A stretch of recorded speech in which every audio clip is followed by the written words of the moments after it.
Welcome into Lion Pride Sports. I'm Andrew Rogers here for another Coach's Edition to our coach interviews. And again, we're joined by Coach Jed Stugart, the head coach of the Lindenwood football team. Coach, thanks for joining us. Good to see you again, Andrew. And, for starters, we did not get to speak when the transition was announced from the MIAA to the GLVC. So I wanted to get your thoughts on that first. Well, I tell you what, at first it kind of caught me off guard a little bit back in the summer when that was kind of brought to my attention that might happen, just because, you kind of we just moved here and, just kind of what does that mean? The more I started looking into it and kind of getting the information, I'm excited about this move, and I'll tell you the reason why. I mean, the MIAA is a great conference. It's some of the best football in the country. There's no question out of this conference, but we're really excited about some of the things we've got going in the GLVC, which means you get to pick up some other games. You get to play some teams that you've never played before, and we already have some Division I FCS games that we have scheduled for 2020 with Indiana State, for example, is one. Drake might be a possibility. So to not only play D2, we get to play some FCS Division I teams. Still working on this year for 2019 that we are talking to a couple as well. Exciting teams that we get to go play in different parts of the country that kids probably have never been to. And so, that's a positive thing, I think, for our school, for all of our sports. It's just a better fit for everybody, more sports that are involved in that conference. So as a whole, for the university, for the area, for the territory, just the regional part, it makes a lot of sense, and we're excited about it. And I think you put it right, when it comes to the entire 27 sports that we have here at Lindenwood. For you, I know for football there's a lot of pros and cons that come with a move like this. You're stepping down a conference basically from the SEC of Division II to the GLVC, which is, I don't want to call it a weaker conference, but I love what it brings for your team because, like you said, you get to go and do the FCS games. Well, I have two really close friends that, when I was in the Northern Sun, we used to kind of sell that too. We had, for a stretch there when I was up there, we in a 3-year span, we had more wins out of the Northern Sun against the MIAA. So we used to sell that too, and I have two really close friends. One's at Texas A&M Commerce, and one's at Colorado State Pueblo. They both have national championships. One comes from the Lone Star Conference, one comes from the RMAC. A lot of coaches out there in the coaching circles will try to say, kind of link the Lone Star of not being a very tough conference and the RMAC to not be a very tough conference. And both those guys got national championships. There's no asterisks on championship rings or anything. And so, that's what our competition is going to use to recruit against us. And we get that. We know that. And it's just about, it's still about our program. And there's a bunch of positives come along with this. Of course, a lot of the teams that are probably going to say the hardest stuff about us, about this move and everything, if you look at, I just kind of went back and looked at a 5-year span of how many teams in MIAA have been to the playoffs, won a conference championship or not. There's not a lot of them. So, yes, it is a tough conference, but, regardless, our goal was to get to the playoffs. The best teams in the country are the final 28 teams. It's not one conference or that we want to get to that final 28. That's always been our goal, whether it's the MIAA or the GLVC. Yeah, and there's still competition in the GLVC. Oh, sure. Indianapolis is a great team, and they're undefeated this year. Yeah, and like you said, S&T. But and I still think this opens up doorways for you guys because now this gives you and your team the opportunity to go out and win that national championship when you guys are competing when it comes to recruiting and when it comes to facilities with all these other bigger schools in the MIAA that have this historic winning background. Now you guys can implement that in the GLVC, which I think is pretty cool as well. Yeah, like I said, our plan when we came down here as a staff 2 years ago is, we wanted to try to get to the upper echelon of the MIAA. That was our goal, and now the scenery's changed a little bit, and that's going to still be our same goal. It doesn't matter what conference. So, like I said, I'm really excited because I know just talking to a few of the kids about, they like the thought of going and playing some of these teams and going into some big stadiums and playing and traveling a little bit. The kids were fired up about it. And closer travel, too. And closer travel, Not too. just traveling, but you guys get to stay closer. Let's go back to this week, though. Northeastern State, big victory for you guys. A good bounce-back victory, improved your record to 3-1 on the road. A big 38-14 win, a massive margin, and that was pretty much all led by the defense. Yeah, defense played really well this week, and I know they were bouncing back from being stung a little bit the week before. They just weren't happy with themselves, and so they had a really good week.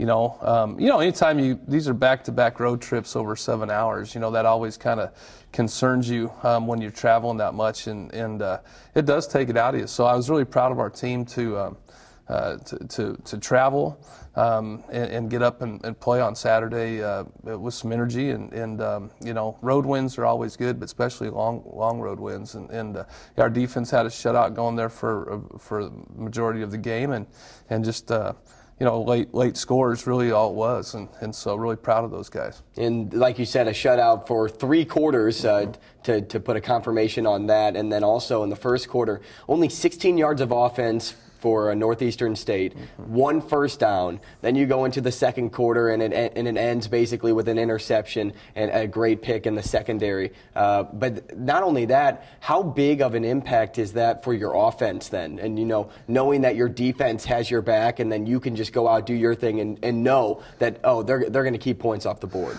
Well, it's really big, and I know I was also real proud of our offense, just the fact that we had an offensive lineman that just back spasms got so bad about 30 minutes before game time, and so we had to. He couldn't play. Brennan had to step out, so we had to move 3 offensive linemen. Anytime you start shuffling the old line around, so a guard that has to move to center, a tackle that has to move to the guard, and we bring another tackle in. You had 3 guys playing positions they haven't prepared for all week. So for them to kind of come in, it took a little bit to adjust, get those guys kind of playing what they haven't been preparing for all week. And so they did a really nice job too. But I know it does. It kind of when the teams play together like that, and you've got one team, defense playing as tough as they were. And I know offensively they wanted to get some more drives put together in the first half, but that offensive line shuffle 30 minutes before game time makes a big difference. Some teams can't overcome that. I was really proud that our guys did overcome that. And then when you talk about the offensive line shuffle, that plays a big downgrade for a lot of teams, because you're throwing a guy in that's not, like you said, not normally playing that position. You move guys over, and now they're playing something new, something that it's a change of scenery basically. But I think it shows testimony to how good and how strong the offensive line was, because the rush game was there. 260 yards of rushing. Cam Sanders had one of the best days. 15 carries for over 100 yards, and then Nash Sutherland again, also another guy in Brister when he scrambles. But pocket protection and then opening up holes for your runners with a brand new offensive line is incredible. Yeah, absolutely. That's what I'm saying. A lot of people that maybe don't really study football, you might just think the offensive line, you just block the guy in front of you. And as when you're preparing, you're preparing for one position, all of a sudden you're thrown in. It's a big deal. It takes a lot of mental toughness to do that. So, we're like everybody. We're a little banged up in spots like everybody else in the country, and really proud that like you said, you had guys that haven't been playing much due to injury or just haven't played much getting thrown in. They did a nice job. And now you guys go to your toughest test of the year, homecoming game here at home. And now, number 5 in the nation, the Northwest Missouri State Bearcats. And, yeah, they are a powerhouse coming in. But I think you guys are going to put a damper on their season, and here's why. Because when you guys faced off against Pitt State, you took them all the way to overtime, basically had the game wrapped up, and it just wasn't in the cards that day. But you play to the level of your competition, and I think that's what Lindenwood has done great all season long. They're going to change that home record from 0-3 to 1-3, and the fans are going to rush the field, the goalposts are going to come down, and they're going to be thrown into the pond. That's how it's going to happen. Well, we got to get that pond cleaned up if you've seen it here lately. But no, it's I tell you what, I like. That sounds good, and I'm going to stick to trying to just get to that first quarter and stick to our plan. But shoot, Andrew, I like that thought. Northwest, you know, we talked about it on Monday. You know, we had an open discussion in our team meeting about, you know, what is it about Northwest? Why do teams have a hard time talking or beating them? And one of the kids that threw out something said, well, because a lot of teams are beat before they step on the field. And kids don't know that, teams don't know that, but that's a fact. I mean, I think, you know, just because of the mental aspect is, you know, they're not any tougher than we are. They're not any, we look at the talent we have in our football team. It all comes down to the mindset of basically just what you said. You know, it really is quite simple. It's the team. If the team that's most physical on the offense and defensive line and wins that part of it, is going to have an advantage in this game. And then when you had a big lead against Northeastern State, did that kind of give you the opportunity to, and I don't want to like use this as in like a bad way, but like allow you to basically throw in trick plays and kind of work on stuff for Northwest? Did you do any of that? You know, you really don't do too much of that. Sometimes you'll put stuff on film, you know, just so that the team that you're going to play next is watching, that they have to prepare for. There's a strategy a lot of times that people do that. And so, but not necessarily, just because each scheme is so different and they're, you know, what a trick play might work against Northeast may not work against Northwest. So, you know, it really is. But, you know, like I said, sometimes in the special teams game, you put some things on film just to slow people down or you know, if they throw a trick, you know, throw a fake in once in a while, if somebody's a heavy punt rush team, that's why some people fake the ball sometimes, is to back people off even in the next week. So part of that strategies are there. And then analyzing and breaking down the last 4 games, and again, this is not something we don't want to dwell on the past, but 1-20 against these 4 teams. And I don't know if you knew that all the way dating back to 2012, the only win coming against Fort Hays State back in 2012. 0-7 against UCM, 0-4 against Missouri Western and Northwest, and then 1-5 against Fort Hays State University. So what can you say about this team this year, though, that has really come together as a group and will overcome those odds? Well, you know, we always talk about just kind of the next week and what's the task now. That would be in the category of outside noise. You know, we always talk about we're eliminating outside noise, we're eliminating things that we can't control. And so, you know, I think week in and week out we talk about, you know, the next game, the next play, you know, the next quarter, those types of things, trying to keep our guys focused on just the task at hand. And I don't even look into things like that. I mean, that's the first I've kind of heard any of those records, to be honest with you, because I just, you know, they're there. And, you know, first of all, I don't like to talk about it with our team, put it even in their head. So, you know, we feel like you know, we feel like we're going to go out and try to win this first quarter and then kind of see where it goes from there. And I'm a stat geek, so that's why I know those things. They're there. Those are fascinating. But exactly. Yeah, we just can't spend much time talking about it. Right. Well, great, Coach. Good luck on the homecoming game on Saturday. Again, fans, you can check them out at Hunter Stadium. You have to be there. It's going to be a big game. The fans are going to rush the field afterwards. I can feel it. Thanks again to Coach Stugart. When we come back, we'll be joined by the Lindenwood swimming and diving coach right here on Lion Pride Sports. Listen to me. I am captain of the track team. And if I'm late, she doesn't really think she's going to get out of here, does she? Be nice. She's new. Hello, is anyone there? Ugh! Wow. Even from our standards, you look awful. Oh, sweetie, what happened? Me? My friend Becky got to talk to this super cute boy, and I tried to act like I wasn't jealous, but I so totally was. And then out of nowhere, this concrete barrier just popped up. Maybe it was a semi. You mean you were driving? Yeah. I mean, I know the whole eyes on the road thing, but this was a super important text. Maybe you have to know, Becky. Texting? Great. But it was only like 5 seconds, and I'm a really, really fast texter, so it wasn't even a big deal. Actually, has she texted me back yet?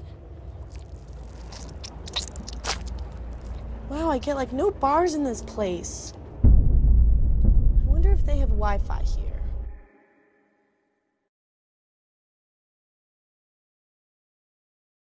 Observe a domesticated human family in their natural habitat, known to their species as the backyard. Hey, you think I should light it now? I think it's good. Yeah? Oh dear, someone is about to burn a pile of debris that's too tall, which can start a wildfire. Wait, could it be? Blimey, it is. It's Smokey. It's Smokey Bear. What a legend. Hey, it's Smokey. Sorry, it was too high. Right. Watch as he astutely ensures that there's no wind, and how he removes some of the debris to create a smaller, safer burning pile. No, you said make it bigger, baby. The bigger, the better. Take note of our fearless furry friend here, humans. I appreciate it. Fist bump. Watching you. Smokey's done it again. Bye, Smokey. Only you can prevent wildfires. Welcome back to Lion Pride Sports, here with the Lindenwood swimming and diving coach, Jason Owen. Coach, thanks for joining us. Sure, thanks for having me. And after Coach Stugart, you have to follow up with a great interview. But I think you already have it down because you are a swimmer at heart, and that's why you're a coach today. What kind of brought about that passion for you to start off? I think I've always been just into sports in general. Come from a sporting family, and the family sport was actually basketball growing up. Grew up down in Cape Girardeau, Missouri, and my brother went on and played college ball, and I probably would have preferred to do that. But I had a really great high school swimming coach that kind of sought me out and kind of wanted me to come out for the team, and I had been a good youth swimmer. So she was kind of sparked an interest in me to really get into swimming 100%. And I ended up dropping some other sports my junior year of high school. Her daughter is now actually on our team here, so I'm trying to pay that favor back. But she kind of sparked that desire for me to really go 100% in high school, and then I went on to swim in college. And my freshman year of college is really when it just clicked that I wanted to be around that environment for a long time. And I was doing an exercise science major, and so it kind of fed my interest in the physiology parts of it as well. So, kind of all came together in college, had a great team, had some great swimming experiences, and also got into the science of it. So it keeps me engaged and focused all the time, and it always turns over. Every season's a little bit different, so it's always fresh. It's hard, but it's always changing a little bit. Yeah, swimming's not an easy sport. You use basically every muscle in your body to move forward in the water. But when it comes for you were a standout at Drury, and like you said, your freshman year was kind of your come-to-Jesus moment, like, oh, this is what I want to do. But your contributions at Drury really helped you guys be successful to, I believe it was 8 national championships, and you were a part of that at your senior season. And then you were 15-time All-American to add to that. You were the most valuable swimmer for your team as well. So I really think you're right. It had to be college that really kind of paid that forward for you. Sure. The mentorship of my high school coach kind of set a standard for me on, I think, the character part of the sport and the kind of being a great teammate. But then the competitive results really came in college when I got into a higher level program that pushed me physically, really hard. And entering your 7th season now as the Lindenwood swimming and diving coach, you've been very successful. You've helped this team and athletes work to get to nationals. You've helped this program become nationally recognized. So how were you able to bring in that winning culture from Drury to now at Lindenwood? I think the most important part was kind of trying to find something unique about our program. And obviously, with those years of experience, I had seen some things that worked, and I also kind of saw some things that I wanted to do.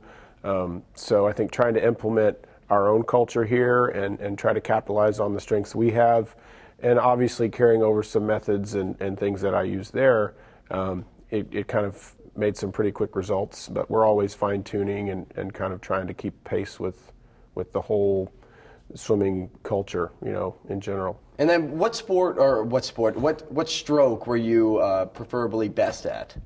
Well, growing up, I was a backstroker naturally, and probably had some of my best results, ever as a young kid. And then as I got into high school and college, I ended up being a distance freestyler, which wasn't a choice. It was one of those, I started training in college and showed some promise in it and ended up swimming the longest race that you can do. And that's not something I would have chosen or most people would choose, but I surely liked being successful. So we go through that same process with a lot of our swimmers where we see a potential that they have, and we see it first, and then it's kind of got to be their choice to embrace it and push it hard, So that's kind of how it worked. And then that's what I kind of wanted to lead into now. You know, you have other coaches on your staff. You are very good and good at analyzing basically every stroke, but your best ones, like you said, were backstroke and freestyle. So do your other coaches kind of put their thoughts in, and are their strokes better at like breaststroke and butterfly and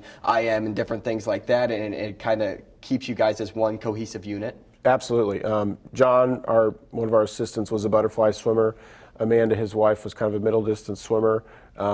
Since none of us were breaststroke specialists, it's actually where we've kind of, immersed ourselves the most in how to coach breaststroke. So sometimes you actually coach things best that you weren't good at because you learn them, and sometimes you're actually deficient in coaching your strength because for you it comes naturally. So to teach it, you kind of almost have to learn how to teach something that you're good at sometimes, if that makes any sense. But we all have different approaches to coaching each thing, and we collaborate a lot, and it keeps it fresh for all of our athletes. They usually have 3 different ways they're being taught to do the same thing. And that's how you lead to conference championships. 2 in a row for the women. The guys got it the year before last. They placed second, of course, last season. But how do you guys plan to get back to that stage for both the men and the women this year? I think just focusing on the strength of each person on the team. We have a kind of a slogan this year, do it for the pride. That's kind of our, call to arms for the season, if you will. That each person needs to be their best, do it for their own personal pride, but then also contribute to the team. And since swimming is an individual team sport, I think each person's got to look at what they can do the best and post those results. And we certainly have enough talent and ability and drive within the team to pull off a conference championship and be placed strong nationally as well. And then when you say posting the results, first at the STL showcase for both the men and women to open up the first meet of the year, and then you guys took it on and went to the University of Missouri. The men finished 3 out of 10, the women 4 out of 11, which are still great finishes for the team. What were your takeaways from both of those meets? I think in both cases the team came out with a great environment. They were really excited. They wanted to go fast, and a swimming season's really long. It's 7 months long in college, and really they swim all year. So it's a marathon of a season. So for them to come out with that energy at the beginning when they still have 6 months left to compete, they definitely, especially when we went to Mizzou and we were up against all the schools from all the divisions, I mean, we definitely kind of owned a part of that environment in that pool. It's a really big pool. It's a really big facility, and we had a notable presence in that building, and I think everybody felt it, including Mizzou. And that's one of those things you just feel, it's kind of a special moment. We were the last team in the pool. I had to get them out from cooling down, which, when you swim, you're supposed to warm up and cool down really well. And, a team that you're a little worried about, you have a hard time getting them in to warm down, and a team that you're really excited about, you have to get them out. So we had to get them out. They did a cheer on the deck. All the other teams were gone. So little moments like that kind of show you that, they're ready to really do something special this season. That's such a cool moment too, to add to that.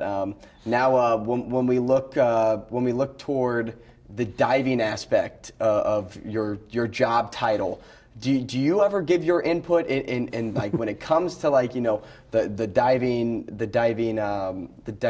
I can't even think of the diving diver, I guess is what I would say, but I know you have a diving coach, but like I said, do you ever get to give your input for the diver themselves? Sure. I mean, I obviously just play the ignorant uncle, and I've seen enough diving to know what good diving is and been around it, but that's the role I tend to take, is to kind of be on the side, lightening things up. And that's the role the diving coach takes with our swimmers too. He's kind of there to cheer them on and sometimes see what's needed, from a personality standpoint. So Chris is our diving coach. He's the specialist with the X's and O's and getting all their dives the way they should be. But we're there for support, and the 3 swim coaches help to mentor and support the divers, and then Chris also he monitors our academic progress for all of our swimmers.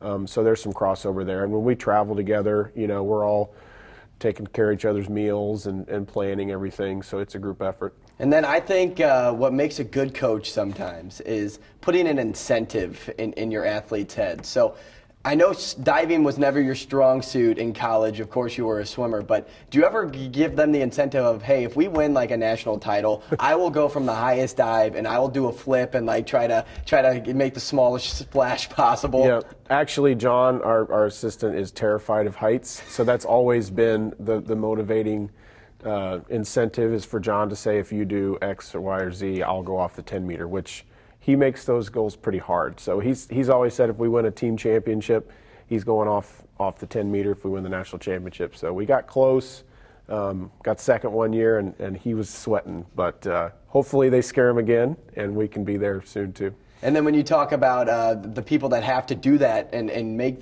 that incentive, make that goal, are the athletes themselves. When you analyze both of these rosters, I know you've recruited basically everybody on there. But who are you most excited about this year to make an impact that maybe you didn't see in years past?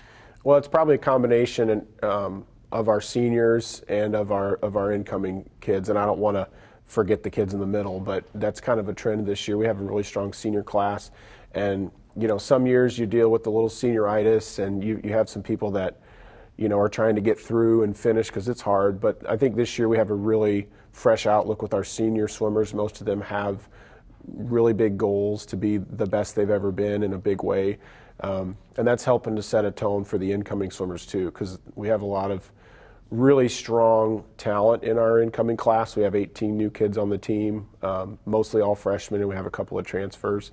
But they're all very, they have their eyes open, and they're watching really well, and they're learning. So the tone's being set. So I think you're going to see the incomers and the seniors really kind of come together, and obviously the people in the middle are going to get drawn into it. But it's a good moment of kind of passing the torch from the seniors down to the new kids. And up next is the Indy Invite for you guys. Out of curiosity, other than like the travel itself, I want to first get your expectations for the upcoming meet. But the other thing that kind of piques my interest is, do you guys travel in two buses? Like, do the women go on one bus and the men go on one bus, or do you guys kind of make it co-ed, or how does that work? It's all together, and our roster's just big enough where when we get coaches and everybody, there's a couple extra bodies. So we typically do a bus and a van. So it's a tight group, so they have a lot of good times on the bus with the whole team. And I think that's one of the special elements about swimming and diving in general, is it is co-ed. So, I mean, it's a all-encompassing experience to be on the team. They train with each other. They travel together. So there's a lot of close bonds. It's a big family. And then your expectations for the Indy Invitational? Well, that was a diving invite last week, and our divers did really well. We had divers finish second on both of the boards, and Indy's, they actually had the diving coach of the year last year at the NCAAs, so they have the strongest diving program really in the country, and our kids did really well. We have a home meet this weekend with Drury. Oh, so that's and the Delta. That's the one. Okay. Yeah, so that's it's a tri meet, we'd call it, and that's kind of cool because you've got, our current conference rival Delta State is coming up, and then our future conference rival with Drury is coming in, and they'll be our conference rival next year. So we're having them in the same spot at the same time. And that's at the Recplex? Uh-huh. That's so that's the Lindenwood one. So students, check them out. Coach, thanks for joining us. This is Coach Jason Owen of the Lindenwood Swimming and Diving Team. Again, thanks to Coach Stugart that led it off. Coach, you did a great job putting us in the close, and now we're here. Check them out again this weekend at the Lindenwood Tri-Meet here at the St. Peter's Recplex. That'll do it for Lion Pride Sports. I'm Andrew Rogers. Thank you for joining us.